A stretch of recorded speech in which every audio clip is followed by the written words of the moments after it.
देव ने 10 भक्ति में, प्राकृत में जो 10 भक्ति हैं उनमें जो लिखा है उसको मैं पढ़ रही हूँ, आपको सुना रही हूँ। सिद्ध भक्ति सुदम में आउ संतो ही खल समनेन भयोदा महादि महावीरेण। गौतम स्वामी की वाणी के अनुसार ही भक्ति मार्ग में श्री गौतम स्वामी ने सबसे पहले भक्ति मार्ग में प्रवृत्ति करके और दीक्षा लेते ही केवल ज्ञान प्राप्त किया है। और भक्ति में उन्होंने चैत्य भक्ति की रचना करके एक हमें और आपको नवदेवताओं की स्थिति का एक बहुत सुंदर चित्रण दिया है। ऐसे श्री गौतम स्वामी की परंपरा के अनुसार मंगलम भगवान वीरो, मंगलम गौतमो गणी, मंगलम कुंदकुंदार्यो जैन धर्मोस्त मंगलम। इस मंगल श्लोक को हम और आप सभी हमेशा हमेशा पढ़ते आए हैं स्वाध्याय के प्रारंभ में अंत में। उन्हीं के अनुसार 8वीं कम मुक्के 8 गुणढ़े अनोव में सिद्धे 8म पुढ़वि निविष्ठे निष्ठे कज्जय बंदिवो नित्यम। इस काव्य का मैंने कल अर्थ किया था, दूसरे काव्य में चलेंगे। तिथे अरे दर सिद्धे जलथल आयास सिम निबुदे सिद्धे अंतर्डेदर सिद्धे उक्कस जहन मज्जिमो गाहे। दूसरी गाथा में श्री कुंदकुंद देव कहते हैं, जो तीर्थंकर होकर सिद्ध हुए, बिन तीर्थंकर जो सिद्ध हुए, जल से धल से जो सिद्ध हुए, जो भी आकाश से सिद्ध हुए, जो हुए अंतकृत केवलिया, बिन हुए सिद्धि को प्राप्त हुए, उत्तम जघन्य मध्यम तनु की अवगाहन धर को सिद्ध हुए। सिद्धों के भेद प्रभेद। यद्यपि 8 कर्मों से रहित सिद्ध शिला पर विराजमान, अनंत गुणों से सहित सिद्ध शिला पर विराजमान ऐसे सिद्धों में कोई भेद नहीं है, फिर भी पूर्व नैगम ने की अपेक्षा भेद करते हुए कहते हैं कि जो तीर्थंकर होकर सिद्ध हुए हैं, तीर्थंकर होकर सिद्ध हुए, जो ऐसे महापुरुष अवसर पुण्य उत्सर्जनी काल के चतुर्थ काल में 24 तीर्थंकर होते हैं, ऐसे अनंतों अवसर पुण्य उत्सर्जनी निकल चुकी हैं, तो अनंतों तीर्थंकर हो गए। और 160 जो विदेश क्षेत्र हैं वहाँ हमेशा तीर्थंकर हो सकते हैं, होते रहते हैं। वहाँ काल परिवर्तन नहीं है, हमेशा चतुर्थ काल ही रहता है, चतुर्थ काल जैसी प्रवृत्ति रहती है। अभी शास्त्रों के अनुसार 20 तीर्थंकर वहाँ विराजमान है ही है। शिवंदर, युगंधर, बाहु सुबाहु आदि 20 तीर्थंकर के नाम जो हम और आप पढ़ते हैं, विहरमान अथवा विद्यमान 20 तीर्थंकर, वो तो अभी विद्यमान ही है विदेश क्षेत्र में। 4 यहाँ जम्बूद्वीप में, 8 धातकी खंड में और 8 पुष्कराल द्वीप में, ऐसे 20 तीर्थंकर विद्यमान ही है। और भी तीर्थंकर वहाँ हो रहे हो, आज हो रहे हो, हम और आप नहीं समझ सकते, केवली भगवान के कमी ही है। आज भी वहाँ तीर्थंकर कोई हो रहे होंगे, होते होंगे, उनके जन्म कराने मनाए जाते होंगे। तो भरत और रावत की अपेक्षा चतुर्थ काल में ही तीर्थंकर होते हैं। तो श्री कुंदकुंद स्वामी कहते हैं, तीर्थंकर होकर सिद्ध हुए, जो तीर्थंकर होकर सिद्ध हुए हैं, पुनः बिन तीर्थंकर जो सिद्ध हुए, बिना तीर्थंकर के अनंतों जीव सिद्ध हुए हैं। भरत, चक्रवर्ती, बाहुबली आदि भगवान ऋषभदेव के 101 पुत्र थे, सभी के सभी मोक्ष गए हैं। भरत चक्रवर्ती के 923 पुत्र मोक्ष गए, और कितने ही मोक्ष गए होंगे। सगर चक्रवर्ती के 60,000 पुत्र मोक्ष गए उसी भव से, और सगर चक्रवर्ती मोक्ष गए आदि। ऐसे कितने ही जीव बिना तीर्थंकर हुए मोक्ष गए हैं। और जल से थल से, जल से मुक्ति कैसे होगी? उपसर्ग से। कोई देव या विद्याधर किन्हीं को मुनि को उठाया और जल में डाला, और आकस्मिक उन्हें दिव्य केवल ज्ञान प्रकट हो गया और वहीं से मुक्ति को प्राप्त किया। तो जल से थल से यानी स्थान से तो मोक्ष प्राप्त कर ही रहे हैं, 2.5 द्वीप से जो सिद्ध हुए, जो भी आकाश से सिद्ध हुए।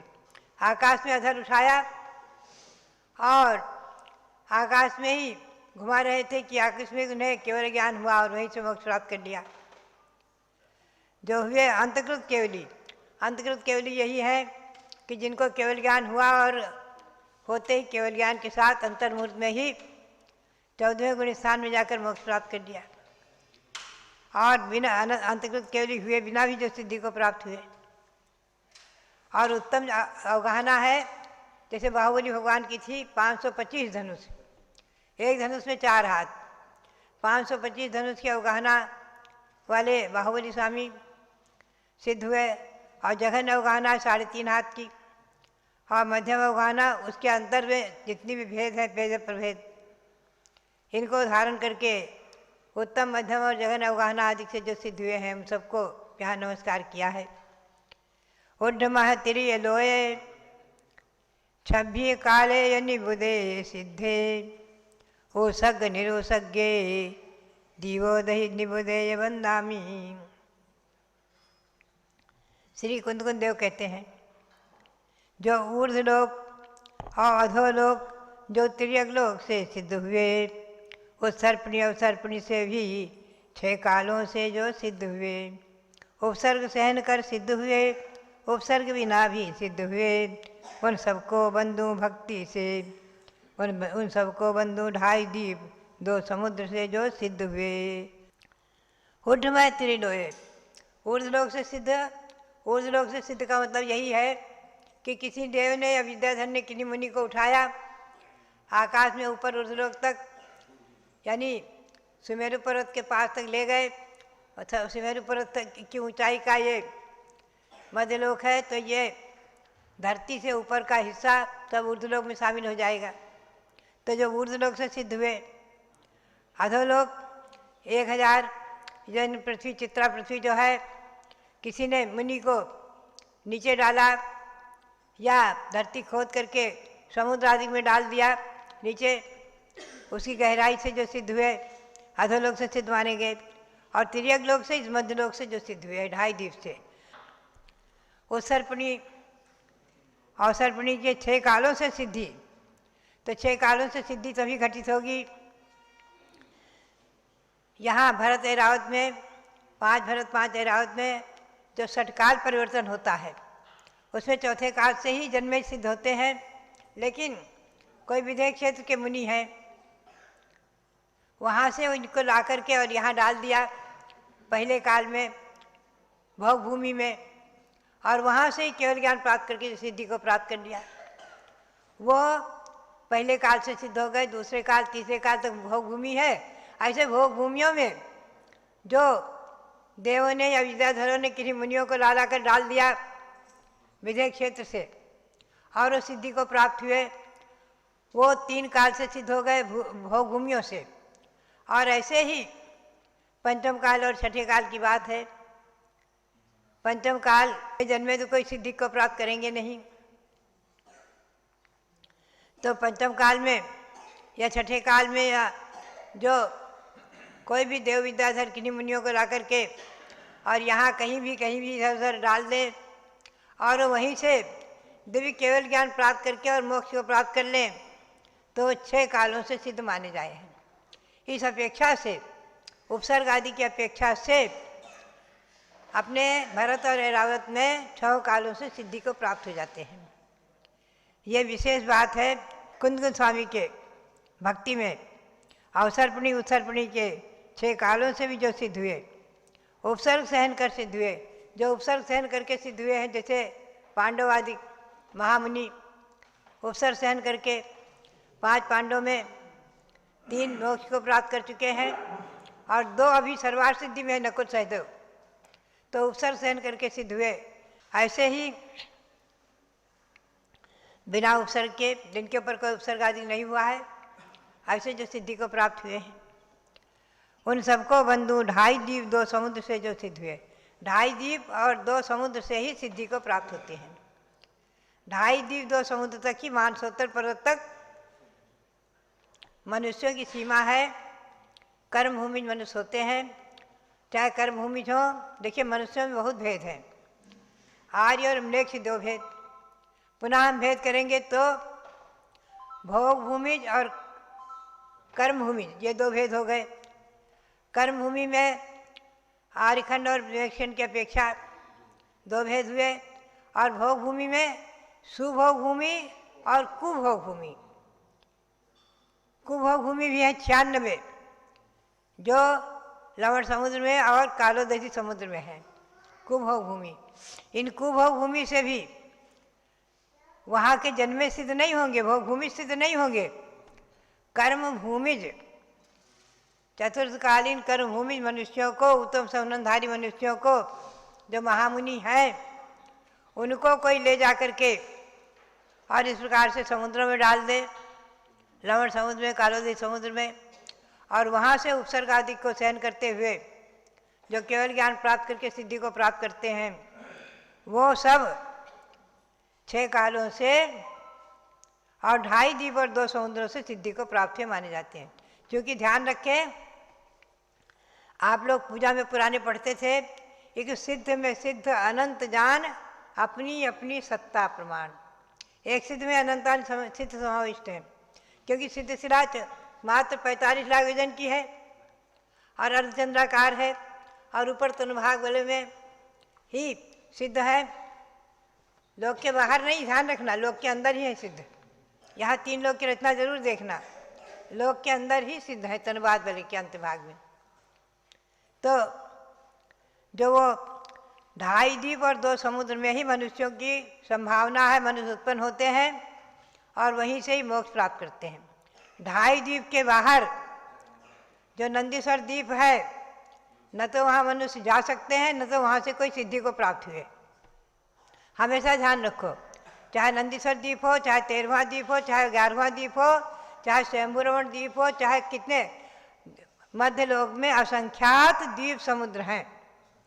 जम्बू द्वीप से लेकर स्वयंभूरमण समुद्र तक असंख्यातों द्वीप समुद्र हैं, और बहुत सारे द्वीप समुद्रों के नाम आए हैं ग्रंथों में। असंख्यातों के नाम तो आ ही नहीं सकते, लिखी नहीं जा सकते। बहुत सारे द्वीप और समुद्रों के नाम आए हैं तिलक इत्यादि ग्रंथों में। तो आप ध्यान में रखें, एक बार क्या हुआ कि एक विद्वान को किन्हीं ने जम्बू द्वीप के विरोध के बारे में कहा कि तुम लिख दो। बड़े प्रतिष्ठित अच्छे और नाम वाले बड़े विद्वान थे, बहुत बड़े विद्वान। अब मैं नाम इस समय नहीं लूँगी, अभी है भी नहीं वो। उन विद्वान ने जम्बू द्वीप के बारे में लिख दिया। जम्बू द्वीप तो एक गाँवड़े गाँव के समान है और पूज्य है नंदीश्वर द्वीप। नंदीश्वर द्वीप की रचना जगह जगह बनती है, बनानी चाहिए, जम्बू द्वीप नहीं बनाना चाहिए। जम्बू द्वीप एक गाँवड़े गाँव के समान है। तो हमारे यहाँ आरिका विशुद्धमती जी थी संघ में, आचार्य शिवसार महाराज के संघ में। उन्होंने भी उन विद्वान से प्रश्न किया कि आप ये बताएं कहाँ कहाँ से सिद्धि होती, नंदीश्वर द्वीप से कोई सिद्ध हुआ है क्या? नहीं ना। फिर यहाँ आए थे हस्तिनापुर में, हमारे सामने में कुछ चर्चाएं हुई। हमने उनसे पूछा ये बताओ कि नंदीश्वर द्वीप में कितने मंदिर हैं? आकृति मंदिर कितने हैं? 52 हैं। और जम्बू द्वीप में कितने हैं? हमारे रोज स्वामी जी बोल रहे हैं आकृति जिन मंदिर 78 हैं। 78 जिन मंदिर हैं, उनकी गिनती आप कर लो। ध्यान रखो, 16 सुमेरु पर्वत के 16, गजदंत के 4, जम्बू वृक्ष सालमनी वृक्ष के 2, कुलाचल हिमन महाहिमन निषद नील रूपी शिखरी के 6 और 16 बक्षार के और 34 विजयार्थ के। ये 78 जिन मंदिर, उनमें आकृति जिन प्रतिमाएं 108 हैं, लेकिन यहाँ एक एक प्रतिमा विराजमान है। उनका ही आपको अवसर करने का सौभाग्य मिलेगा। तो 78 जिन मंदिर, तो जो 78 जिन मंदिर की संख्या उन्होंने जाकर देखी, वंदना की, 3 फेरी लगाई और दर्शन करके बहुत खुश हुए। तो हमने कहा ये बताओ कि जम्बू द्वीप एक गाँवड़े गाँव के समान है। हंसने लग गए, चुप हो गए, मौन हो गए। फिर मैंने प्रश्न किया ये बताओ कि नंदीश्वर द्वीप से कितने लोग सिद्धि को प्राप्त हुए? कोई मोक्ष गए क्या, तीर्थंकर आदि? तो सोचने लग गए, बोले वहाँ तो जा ही नहीं सकते, नंदीश्वर द्वीप में तो कोई मोक्ष की सवाल ही नहीं है, मनुष्यों का जन्म होना जाना कोई सवाल ही नहीं। तो हमने कहा जम्मू द्वीप से कितने सिद्ध हुए हैं? अतीत काल में अनंतों सिद्ध हो गए हैं, और अनंतों सिद्ध हो गए। जम्मू द्वीप में 34 कर्मभूमि है। 34 कर्मभूमि में जन्म लेने वाले एक भरत, एक ऐरावत, 32 विदेह। 34 कर्मभूमि के 8 खंडों में जन्म लेने वाले असंख्यातों ने अनंतों अनंतों भव्य जीव मोक्ष प्राप्त कर चुके हैं और करते रहेंगे। तो जम्बूद्वीप और नंदीश्वर की तुलना आप करें अब, इससे मतलब ये नहीं हम नंदीश्वर की निंदा करते हैं। नंदीश्वर में 52 जिन मंदिर और कृष्ण जिन मंदिर है। आप देव बनेंगे तो वहाँ से देव पर्याय से जाकर के नंदीश्वर जीव की वंदना तो करेंगे ही करेंगे। हम और आप करते ही थे, किया ही होगा और करेंगे। तो नंदीश्वर द्वीप तो पूज्य है ही है, लेकिन जम्बू द्वीप तो उसकी अपेक्षा मोक्ष प्राप्त करने के लिए सबसे महान है। तो आर्या विशुद्धमती जी ने कहा उन विद्वान से कि आपको फिर जम्बू द्वीप में रहना नहीं चाहिए, आपको जम्बू द्वीप के बाहर धात्रीखंड आदि कहीं भी और दूसरी जगह जाना चाहिए। पंडित जी विचार करने लग गए कि सचमुच में हमने गलत लिखा। हमने किसी के कहने से जो लिख दिया कि जम्बू द्वीप गाँव गांव के समान है, बहुत गलत किया। जम्बू द्वीप की महिमा आप समझें, इसका मतलब ये नहीं कि नंदीश्वर की महिमा कम है, वो अपने आप में महिमापूर्ण है। 52 जिन मंदिर हैं, लेकिन जम्बू द्वीप में 78 जिन मंदिर, 34 कर्मभूमि, और यहीं से मोक्ष प्राप्त करने वाले एक तीर्थ मात्र भी जगह ऐसी खाली नहीं है जम्बू द्वीप में जहाँ से किसी ने मोक्ष नहीं प्राप्त किया हो। सिद्ध शिला पर ठसाठस सिद्ध भगवान विराजमान है। एक सिद्ध में सिद्ध अनंत जान, अपनी अपनी सत्ता प्रमाण, ये ध्यान में रखें। तो बात यही है कि जम्बू द्वीप, धात्रीखंड और पुष्करार द्वीप में जन्म लेने वाले मनुष्य वही मोक्ष प्राप्त करने के अधिकारी हैं। आप भी कभी पुरानी पूजा में पढ़ते थे, तप चाहे सुरराज करम शिखर को बज रहे। इंद्र भी तपस्या करने की भावना करते हैं, मनुष्य पर्याय को प्राप्त करने की भावना करते हैं, और एक भवअवतारी होकर मोक्ष प्राप्त करेंगे। स्वर्ग से मोक्ष प्राप्त नहीं करेंगे, स्वर्ग से मोक्ष प्राप्त नहीं करेंगे, यहीं आकर के मनुष्य पर्याय प्राप्त करके ही, दीक्षा लेकर मुनि बनकर ही मोक्ष प्राप्त करने का अवसर मिलेगा। तो भव्यात्माओं, इन सब बातों को समझो और सिद्धों की वंदना करते हुए हम और आप अनंतानंद सिद्धों की वंदना करते हुए, उनको नमन करते हुए अपने आत्मा को सिद्ध बनाने का पुरुषार्थ करें। यही प्रेरणा और सबके लिए बहुत बहुत मंगल आशीर्वाद, बहुत बहुत मंगल।